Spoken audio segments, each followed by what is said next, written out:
Sebab dalam panel ni saya seorang saja Melayu dan Islam. Saya ingin memohon maaf kepada semua rakan-rakan, sahabat-sahabat, my brothers and sisters who are non-Muslim yang telah dihina oleh manusia-manusia seperti Zamri Binod. Dan saya percaya bukan semua orang Melayu dan orang Islam di Malaysia berperangai seburuk mereka. Dan saya mohon maaf kepada kamu semua.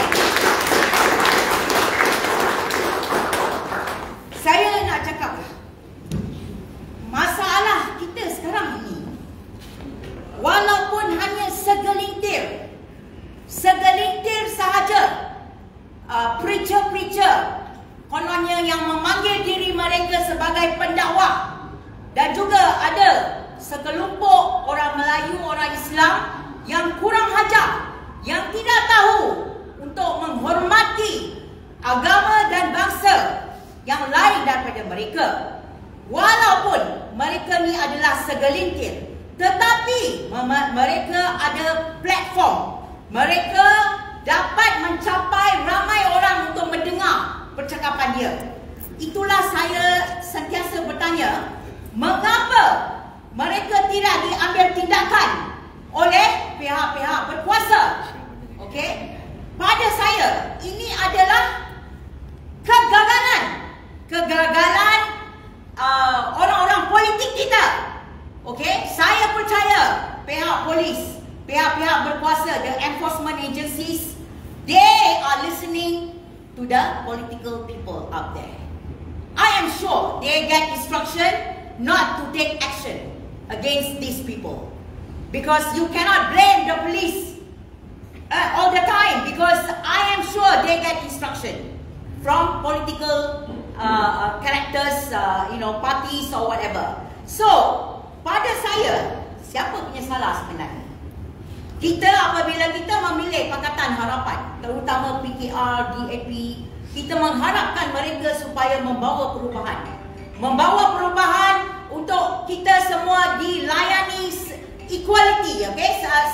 Sama rata. Di dalam undang-undang kita mengatakan di artikel 8, all persons are equal before the law and entitled to the equal protection of the law.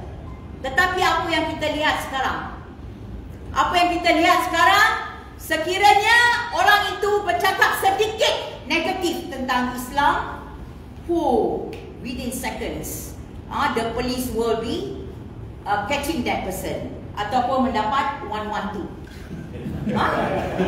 Tetapi sekiranya kononnya yang memanggil diri mereka sebagai pendakwa Islam, inilah my endless embarrassment.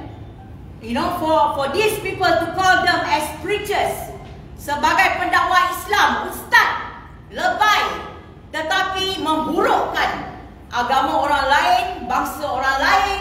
Ini amat memalukan kepada kami yang rasional, orang Melayu yang rasional tidak setuju apa yang mereka buat.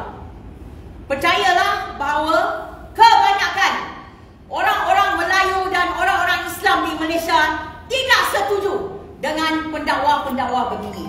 Tetapi mereka mendapat protection. Mereka mendapat macam satu perlindungan, ya, daripada kita tak tahu siapa. Mengapa? Kerana sudah sah-sah. As a lawyer, apa yang saya bagi satu contoh sajalah yang baru-baru ini. As a lawyer, apa yang dia cakap terhadap pembawa kavali sebagai seorang yang macam orang mabuk minum toddy, itu is a real insult. Kurang ajar. It's an insult to the kavali bearer who have fasted.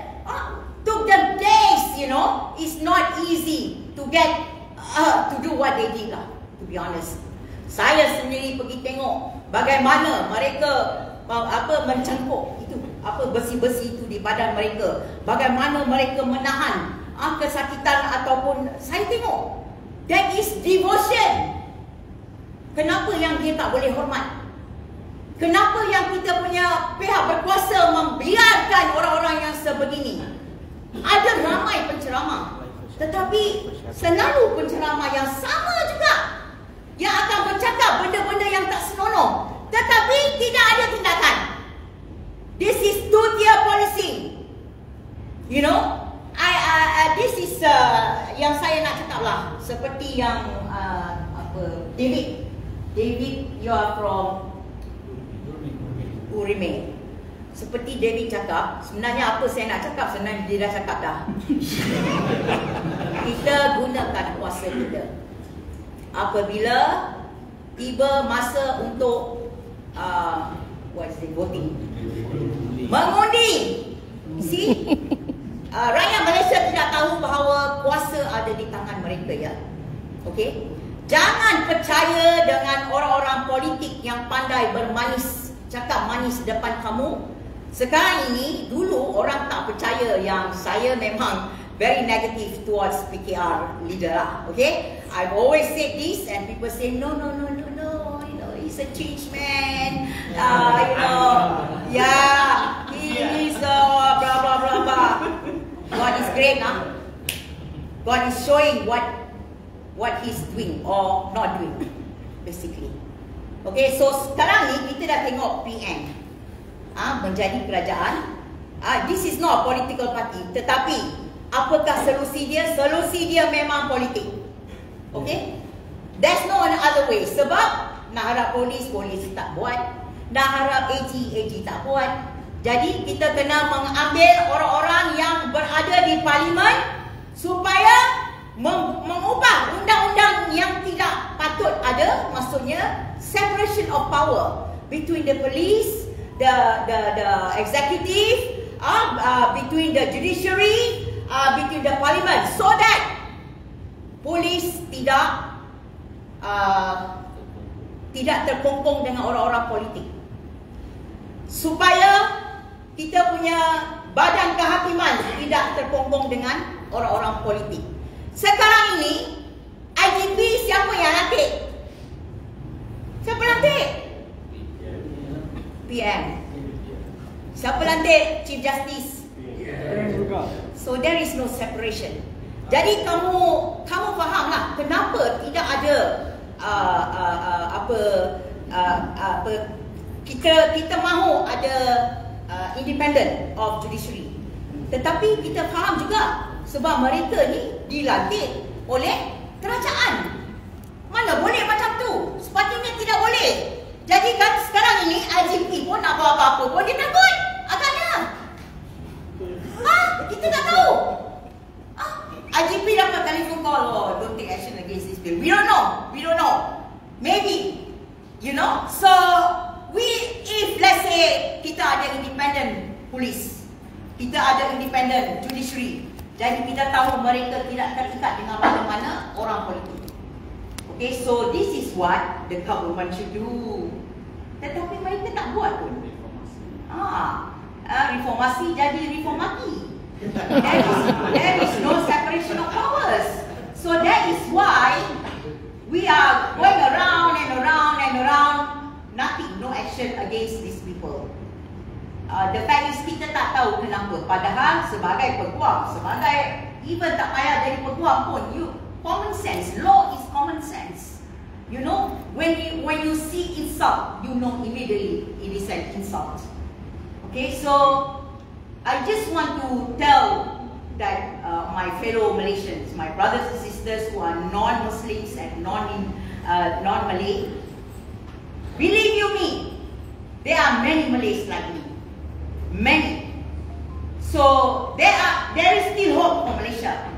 So kita kena pilih orang yang berani untuk masuk parlimen, untuk bersuara untuk kita, untuk mengambil tindakan yang sepatutnya, untuk menjaga keharmonian seluruh rakyat Malaysia, bukan sahaja menjaga hati satu kelompok.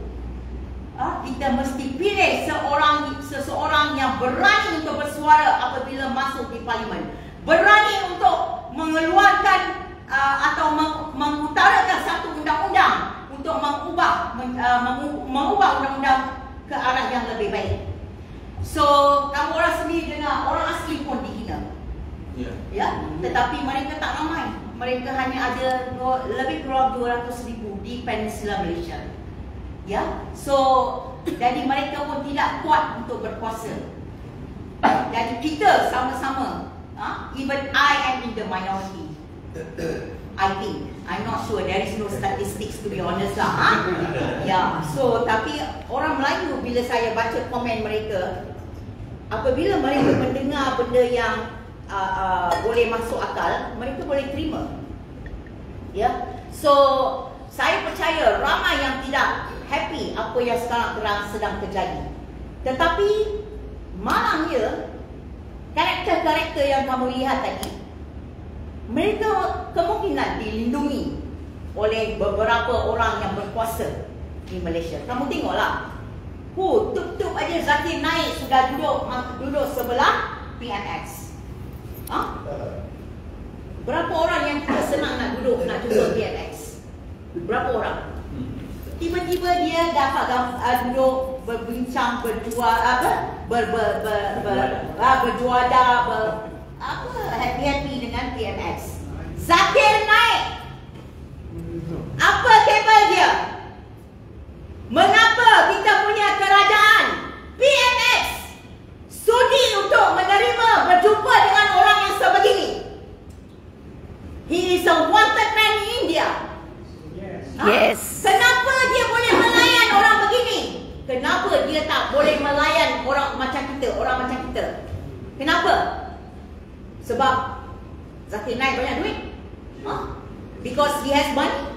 Is it because of that? We have no money. That's why we have no access to him. Right? Is that why? Because we are just mere poor people. But Zakir Naik, I understand he is very loaded. So is it because he managed to buy our politicians?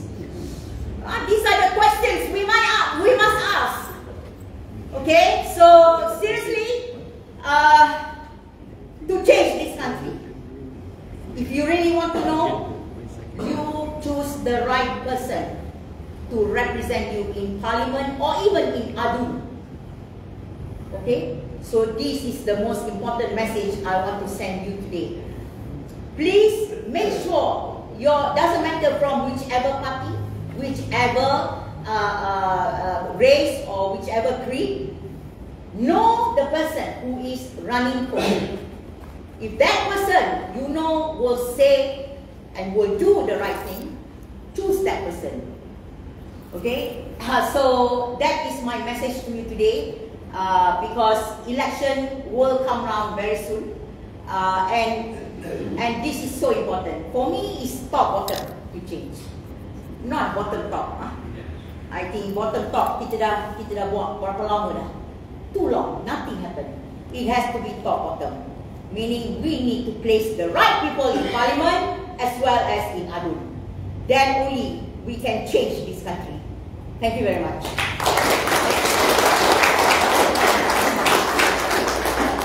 Okay, thank you. Before I close, okay, just remember, these people, all these stuff which I showed you,